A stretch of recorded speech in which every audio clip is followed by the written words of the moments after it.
Hi hello friends, எல்லோரும் நல்லா இருக்கீங்களா? நாம் இந்த வீடியோவில் எங்கள் வீட்டு கீரை தோட்டத்தை தான் பார்க்க போகிறோம். முருங்கைக்கீரை யாருக்கெல்லாம் பிடிக்கும் அப்படின்னு கமெண்டில் சொல்லுங்கள். இந்த முருங்கையை நாங்கள் வெட்டி விட்டுருந்தோம். மழை பெஞ்சதில் அழகாக தழுத்து வந்திருக்கு. நம்ம முருங்கைக்கீரை கொஞ்சம் முத்தின பிறகு பறித்து தோரம் வைக்கிறத விட இந்த மாதிரி தழுத்து வந்த உடனே பறித்து தோரம் வச்சா சூப்பராக இருக்கும். யாரெல்லாம் இப்படி தழுத்த முருங்கை இலையில் தோரம் வச்சு சாப்பிட்ருக்கீங்க அப்படிங்கிறத கமெண்டில் சொல்லுங்கள். ஓகே,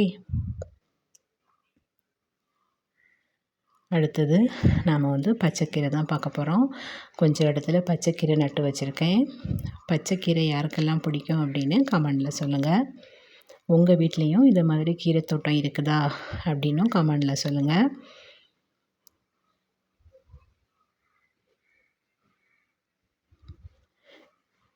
அப்புறமா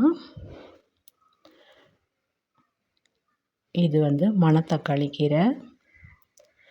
மணத்தக்காளி கீரை யாருக்கெல்லாம் பிடிக்கும் அப்படின்னு கமெண்டில் சொல்லுங்கள். அப்புறம் நான் இன்றைக்கி பச்சைக்கீரை தான் பறித்து கூட்டு பண்ண போகிறேன். ஓகே, பாய். என்னோடய சேனல் உங்களுக்கு பிடிச்சிருந்துச்சுன்னா லைக் பண்ணுங்கள், சப்ஸ்கிரைப் பண்ணுங்கள். தேங்க்யூ.